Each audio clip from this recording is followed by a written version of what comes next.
Halo Sobat Sains Farmasi. Pada video kali ini kita mau masuk aja ke portal Garuda dulu aja ya guys ya. Jadi intinya pada video kali ini kita mau bahas tentang Sinta ya sobat ya. Sinta Ristek Dikti. Nah, kita masuk aja ke Sinta. Nah, kalau kita masukkan kata kunci Sinta, maka yang muncul di sini langsung terindeks Sinta, singkatan daripada Science and Technology Index. Nah, kita langsung masuk aja di sini ya guys ya. Kita langsung masuk aja, dan di sini nah, kita bisa lihat ya sobat ya, banyak sekali di sini penulis-penulis yang kategorinya di sini ada asisten ahli sekian, lektor sekian, lektor kepala sekian, profesor juga banyak di sini sampai 5.000-an gitu ya guys ya. Semoga kedepannya saya bisa jadi profesor itu sobat ya. Kita langsung masuk aja ke sini, jadi kita bisa melihat Sintanya Sinta berapa gitu sobat ya untuk publikasi. Nah, jadi misalnya kalau kita mau cari kata kunci di sini sobat ya, kita bisa masuk aja, mungkin ini kata kunci teratas itu katanya Sinta 2 ya sobat ya. Oke, kita langsung masuk aja mungkin ke Sinta 2-nya ya sobat ya. Oke, nah di sini kita bisa melihat ya sobat ya, ada kategori-kategori di sini akreditasi daripada masing-masing jurnal ya sobat ya. Jadi publisher itu pun juga memiliki grade tersendiri sobat ya, mulai dari Sinta 1 sampai Sinta 6 ya sobat ya. Ini grade mereka berbeda-beda ya sobat ya, dan mereka terus mengupgrade dari spek setiap artikel ataupun publisher atau aturan daripada publisher itu sendiri ya sobat ya. Jadi kalau kamu mau target publish sebuah artikel kamu bisa pakai acuan yang ini ya sobat ya. Biasanya itu kalau teman-teman itu Sintanya Sinta berapa gitu ya, Sinta 4 atau Sinta 3 atau malah Sinta 1 gitu ya sobat ya.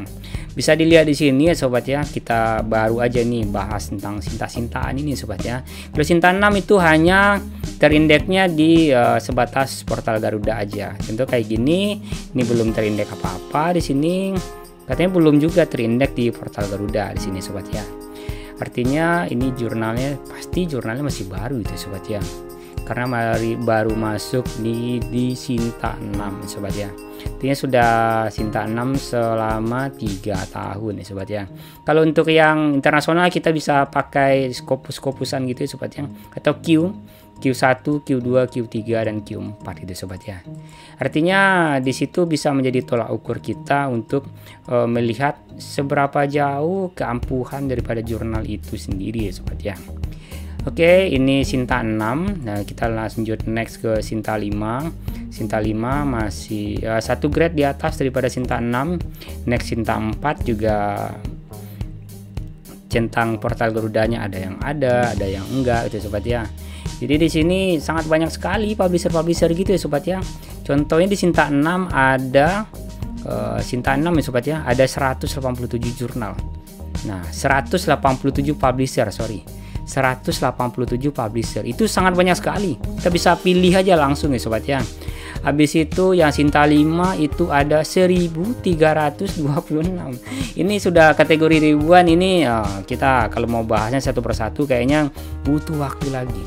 Sinta 4 lebih banyak lagi, ternyata 1647. Dan habis itu Sinta 3 ada 900-an, 960 bisa dilihat sini sobat ya. Dan yang Sinta 2 itu ada 789, dan yang Sinta 1 ada jumlahnya 75. Artinya di sini ya sobat ya, bisa dilihat ini kalau yang kita mau publish di Sinta 1 dia sudah terindeks Scopus di sini sobat ya. Artinya sudah bagus gitu. Kalau Sinta 2, nah Sinta 2 ini belum ya sobat ya. Belum. Nah, mungkin ada beberapa yang sudah gitu sobat ya. Setidaknya mereka mensasar itu 2 ataupun 3. Kalau bisa ke 1 itu akan lebih bagus ya sobat ya. Dan berikutnya di sini kita bisa melihat ada data-data seperti impact, H5 index, citation, H index dan citation lagi di sini. Dan di sini bisa memberikan informasi terhadap credibility ataupun kiprah ataupun sepak terjang daripada publisher ini ya sobat ya. Misalnya kalau yang ini pastinya sudah sangat bagus ya sobat ya. Bisa dilihat nih jurnalnya Gajah Mada UGM, di sini pasti UGM gitu ya. Karena afiliasi di sini UGM. Nah, ISSN-nya sudah jelas di sini ISSN print, ISSN-nya pun juga dicantumkan di sini. Dan di sini pun juga dikasih tahu ya sobat ya, kategorinya apa, ini bidangnya ekonomi. Habis itu yang ini dikasih tahu juga ini bidangnya education, yang ini enggak dikasih tahunya itu sobat ya. Habis itu yang ini juga ada education dan lain-lain di sini sobat ya. Kita bisa pilih aja salah satu jurnal yang ada di sini untuk kita mau publish. Misalnya sobat ya. Misalnya kita mau publish, misalnya saya ini seorang penulis ataupun ini mahasiswa tingkat akhir kayaknya gitu ya, di bidang sosial, arti saya mau milih jurnal Lentera. Ini contoh aja ya sobat ya. Jurnal Lentera ini dia, jurnal Lentera kajian keagamaan, keilmuan dan teknologi. Ini ada foto bapak-bapak kita di sini sobatnya yang gagah sekali ya. Habis itu kita mau masuk ke URL jurnalnya, kita bisa klik aja salah satu link di sini, editorial URL juga bisa, website juga bisa. Di sini kita langsung diarahkan kepada si jurnal. Ternyata jurnal not found di sini, sorry. Kita coba yang satunya lagi aja ya guys ya. Kita coba. Di sini kita langsung masuk ke e-jurnalnya di sini. Langsung ke jurnal Lentera. Oke, ternyata internet saya agak lemot ya sobat ya. Nah, ini dia baru masuk dia. Ini baru masuk dia dan ini sudah volume 19 number 1 di 2020. Kita bisa lihat data-data di sini. Ini ada author guideline-nya, ada editorial board, ada review, ada online submission, ada abstract index dan lain-lain di sini. Ini data-data ini bisa dilihat aja ya sobat ya. Kalau misalnya kita mau publish di sini, kita bisa dapatkan beberapa aturan yang didapatkan di author guideline ya sobat ya. Dan juga jangan heran nanti ada beberapa jurnal mungkin yang masih kurang begitu update untuk kepengurusannya sobat ya. Dan kalau untuk contoh jurnal yang lain, contohnya yang ini misalnya jurnal teknik dari Universitas Muhammadiyah Tangerang, contohnya lagi guys ya. Kita langsung masuk aja ke ininya, apa namanya, kita nggak masuk ya sobat ya.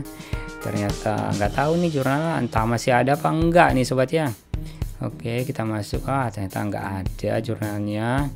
Oke, kita coba langsung lompat aja ke Sinta 5 ya sobat ya. Misalnya ini jurnal dari ini Science ya sobat ya, kategori Science di Jurnal Ilmiah Teknologi Informasi Asia misalnya. Mudah-mudahan bisa kebuka ini jurnalnya sobat ya. Ini kalau mau lihat-lihat ini ada skornya di sini, high indexnya sekian, jadi bisa dilihat grafiknya juga di sini. Oke, kita masuk ke websitenya. Nah, di website ini alhamdulillah kita bisa masuk di sini. Di website ini kita bisa lihat ya, informasi seperti ISSN-nya berapa, yang online berapa, yang printan berapa, dan syukur-syukur dikasih nomor WA atau nomor HP sobat ya. Untuk kita bisa kontak langsung ke pengelola jurnal. Bisa dilihat juga di sini publication ethic, journal description, scientific publication, dan scientific detail dan lain-lain ya sobat ya. Dan ini adalah beberapa contoh artikel yang baru saja publish atau current issue-nya. Sudah nomor 14 nomor 2 tahun 2020, bisa dilihat di sini. 14.2. Nah, itu dia. Oke, mungkin kalau yang ini sobat ya yang sudah familiar terkait hal ini, kayaknya ini jurnal saya cari gitu ya. Bisa langsung download aja di sini sobat ya, PDF-nya dalam bentuk bahasa Indonesia. Habis itu data-data yang lain seperti data submission misalnya di sini bisa dilihat ya sobat ya, author guideline-nya seperti apa. Perlu diketahui di sini mungkin setiap publisher memiliki gaya author guideline-nya mungkin ada ciri khas masing-masing ya sobat ya. Jadi maka daripada itu, jika kita ingin publish di tempat jurnal pengelola jurnal tertentu gitu sobat ya, mungkin kita harus melihat secara detail author guideline daripada masing-masing pengelola jurnal tadi ya sobat ya. Dan jangan lupa yang ini juga author fee tadi sobat ya, atau charge. Nah, itu perlu diperhatikan ya sobat ya. Ada yang berbayar, ada yang free. Nah, ada yang free. Mungkin untuk video berikutnya kita akan coba cari-cari tahu yang jurnal-jurnal yang free kali ya sobat ya. Yang free, yang cocok dengan bidang kita di sini sobat ya.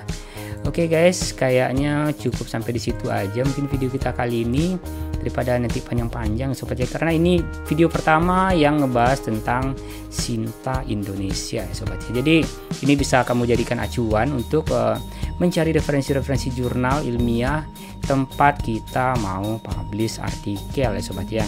Dan ini sangat berguna sekali bagi mahasiswa tingkat akhir, terutama itu mahasiswa S2 ataupun S3, dan juga mungkin dosen, beberapa teman-teman yang dosen gitu ya, bisa mereferensikan website ini sobat ya. Oke, kebetulan saya buka di PC di sini. Mungkin kalau di handphone juga bisa kayaknya sobat ya. Oke sobat sains, dan sekian video kita kali ini, dan sampai jumpa di video selanjutnya.